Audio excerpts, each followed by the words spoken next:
Hi guys, welcome back to the channel, FPL Consult here, and today we're going to take a look at my Game Week 5 team selection. So finally the international break is over and we can get back to FPL. So in this video, I'll quickly touch on how I did for Game Week 4, which seems like a while ago already, and then we'll take a look at my transfer plans for Game Week 5 and see how the team is shaping up. So hopefully you guys do enjoy this video, and if you do, please give it a like and also subscribe as well if you are new around here. So very quickly, just to run through how I did for Game Week 4, I had a pretty big green arrow. 317k is where I stand at this point in time, so it's more than 100k rank rise. At this point in time, I still feel like the ranks are very bunched up, so a couple of points will jump you quite a number of places as well, so I don't bother too much about rank. But as I mentioned, I do want to keep my game week points slightly above the average, and that's what I managed to do in game week 4, so very pleased with that. 81 points when the game week average was 72. So jumping into the players and how I did score in terms of each individual player, Onana got 0 points, so that's quite a bummer as well. I wasn't expecting too much against Arsenal, but for him to get 0-pointer and other keepers like Pickford to even get a 1-pointer, even though Pickford scored an own goal, right? That kind of speaks volumes about the Manchester United defense and Onana as a pick. But moving forward, Manchester United's fixtures are there. Hopefully they can do something in defense, but at this point in time, I'm really not fancying Manchester United to keep clean sheets. But that said, I also wouldn't want to spend a keeper transfer, so it's really kind of making my bid and having to lie in it with Onana. I have Turner on the bench, which I was never going to start. 5 points for him against Chelsea. He kept a clean sheet and honestly was on bonus points as well. So if he didn't get a yellow card towards the end of the game, I think he could have scored even more points and kind of hurt me even more. But the thing is, I was never going to start Turner ahead of Onana. Right, and in defense, I have Udogie, Caldwell and Chilwell. Udogie got 5 points. Even though he didn't keep a clean sheet, he got an assist and bonus points as well. So really happy with the transfer in of Udogie. As for Caldwell and Chilwell, they both didn't keep a clean sheet against Nottingham Forest. Chelsea lost 1-0. Big mistake by Moises Caicedo, and in the end we conceded a goal to Anthony Elanga. Of course, those on the deadline stream would know that I was having quite a headache deciding whether to start Estupiñán, who in the end I benched, or whether to start Caldwell, right? So I was kind of sweating a little bit when Caldwell lost his clean sheet against Nottingham Forest, and then Estupiñán was going to play Newcastle in the next game, and Callum Wilson only scored towards the end of the game. So thankfully there wasn't too much of difference there. Estupiñán also only scored 2 points, right? In midfield, all of the midfielders returned, so that's really good. Moving forward, I do like the look of these midfielders as well, but I will touch on them and how each of them can potentially be transferred out, even if it's not in Game Week 5 in the coming game weeks as well. But as for Game Week 4, their performance, I'm pretty pleased with them. Saka got an assist, Mbeumo got a goal, Foden got an assist as well, Rashford got his goal against Arsenal, which I think playing on the left, Marcus Rashford just looks so good. Even during the international break, he looks pretty good for England as well, right? And then Eze, of course, picking up a goal. This was long overdue, right? His numbers were really good, and as for him in terms of an FPL pick, I still feel like he is a decent pick. There is cause to think about whether to sell him this week or not. I'll touch on it later. But his numbers have been really good, and against Wolves he played really well. He got a couple of set pieces, he took a couple of free kicks that was on target and could have scored more points as well, right? So 8 points for Eze. I'm pleased with his performance in game week 4, and it kind of makes up for his blanks in game week 1 to 3 as well, right? And then Erling Haaland, of course, how can we forget? 20 points for him. And then Jackson, 1-pointer against Nottingham Forest, he missed that sitter as well, right? So this was how I did for game week 4. I'm pleased with where I am at this point in time, 317k, and I will hope to break into the top 100k in the coming weeks. Let's take a look at how my team is shaping up for game week 5, but just before that, let's talk a bit about Pooky.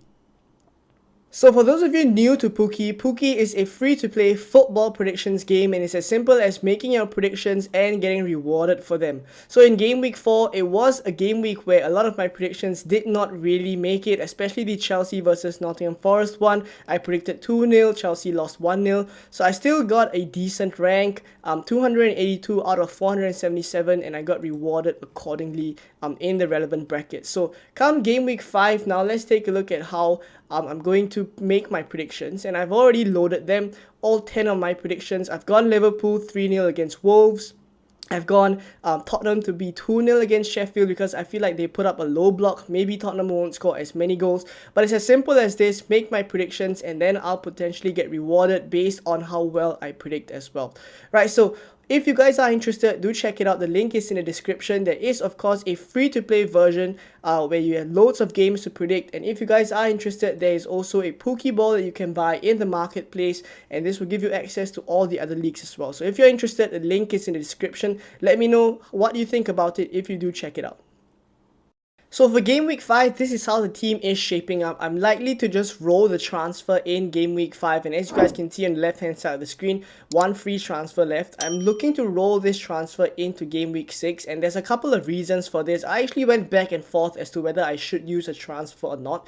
So talking about some potential transfers that I turned away, right? I turned away moving Eze to Son and moving Eze to even Madison, right? I turned away the Spurs options simply because I felt like if I brought them in for Sheffield now, I may not like the look of them against Arsenal and Liverpool. Fair enough, I think they could score a couple of goals against those tougher oppositions as well. But that said, Eze does have decent fixtures in game week 6 and game week 7. As I mentioned, there are transfer plans for me to bring Morris in potentially, and then Eze can just be on the bench.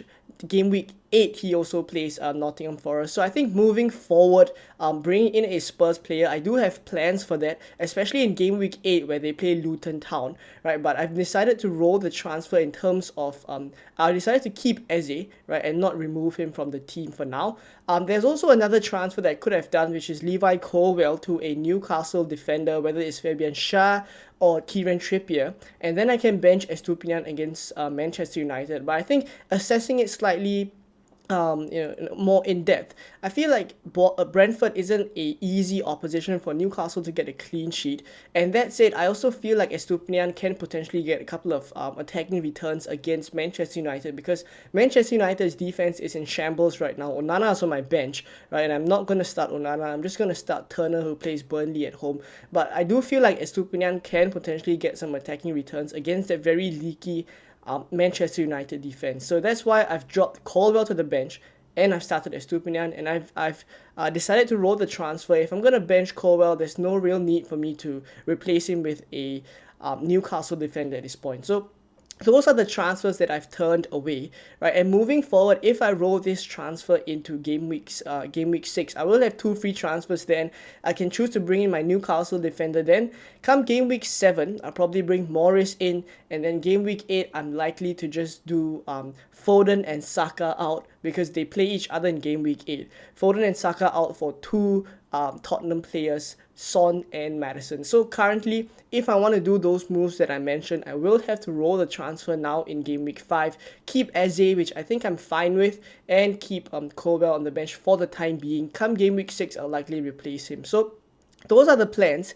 And as for how the team is looking like in game week 5, as I said, Turner is going to be my starting keeper. I think hopefully he starts against Burnley. There's a lot of talk about whether Lekodimos will start in game week 5, but I think we will see maybe a start from Turner now, at least against Burnley. I do feel like that will be the case, and then moving forward, potentially we'll see some Turner dropping to the bench, right? And then for defense, I have Udogie, I have Estupiñán and Chilwell. As I spoke about Estupiñán, I do feel like he can get some attacking returns there against United. Udogie and Chilwell have decent fixtures, so I'm expecting some good points from them. Chilwell has been putting up good numbers, so I still hope that Chilwell will get some returns. The fixtures are there for him, right? So if he continues to play left wing, I think the returns will come. It's just a matter of when. In midfield, there's Saka, Mbeumo, Foden, Rashford, and Eze. For Saka, Rashford, and Mbeumo, they're going nowhere. And in terms of Mbeumo as a pick, I know this Newcastle away game may not be the best, right? And there are other midfielders right now that probably will outscore him in game week 5. But that said, I think the next couple of game weeks, the fixtures are still there for Brentford. So I will have to tide through this time with Mbeumo. Saka and Rashford are definitely keeps for me. Foden and Eze, right? These 2 players are players that I can potentially remove in the next coming game weeks. But as I mentioned, I think Foden for the next 3 game weeks have really good fixtures. We will get a couple of leaks, especially in game week 6 as well. If he is benched, then maybe I can move forward some of my transfers. But for now, he's a keep for me. As for Aborigi Eze, I mentioned, I will have to roll the transfer now so that I can do that double Spurs change in game week 8. So I'm fine to start Eze against Aston Villa. I think he may get something there. He's on penalties as well. He's on all the set pieces. His numbers have been good as well. So Aston Villa haven't been watertight. We just saw the 3-0 loss against Liverpool. So hopefully Crystal Palace can get something. They're putting up decent numbers. I think Eze is a player that still has been going under the radar as well. So I'm hoping he will continue to tick along. And yeah, I will have him now, and in game week 6 he has Fulham as well, right? So good reason for me to keep him for now. Up front there's Haaland, who plays West Ham away. I'm probably gonna captain him. I'm not gonna overthink this one. And I don't have any Spurs assets as well, right? So I don't really have a headache in terms of who to captain, but I may be tempted to captain a Spurs player if I had one, especially if I had Son, right? But I think that's pretty close, and potentially if I brought Son in, I think I would slightly lean towards captaining Haaland, but there's definitely a case to consider captaining a Tottenham player this game week. And then Jackson against Bournemouth away. Hopefully he gets something. It's been due for many, many weeks now. Right, now on the bench, as I mentioned, Onana, Colwell will be a first on the bench. Kabore and Osula just bench fodder there as well. So this is how I'm looking for game week 5. And as I mentioned, there are some transfer plans moving forward. These transfer plans that I mentioned are actually with the idea of wildcarding in game week 10 in mind. Right, so in game week 5 now, I do advise that you take a look at when you potentially want to wildcard. It's not necessary to have a fixed game week where you want to wildcard, but I think look at the time period and then you can decide whether you can make more aggressive moves now, and that's kind of what applies to my team right now. Because I'm going to wildcard either in the range of game week 8 to game week 10, I'll probably dead end my team towards then, and that's kind of why I can make more aggressive moves now. I'm gonna keep Eze, but game week 8 I'll be making a very aggressive move to do 2 Spurs assets in as well, right? So do consider that when you're making your transfers for game week 5 and planning forward as well. But hopefully you guys enjoyed this video and found it useful. I'll catch you guys on a deadline stream, which this week will be on Saturday. Right, so it's a Saturday deadline. It's different from the Friday deadlines that we've had from game week 1 to game week 4. So do take note of that. But thank you guys for watching to this point. I hope you guys enjoyed the video. And if you did, please give it a like and also subscribe as well if you are new around here. And I'll catch you guys in more game week 5 content very soon.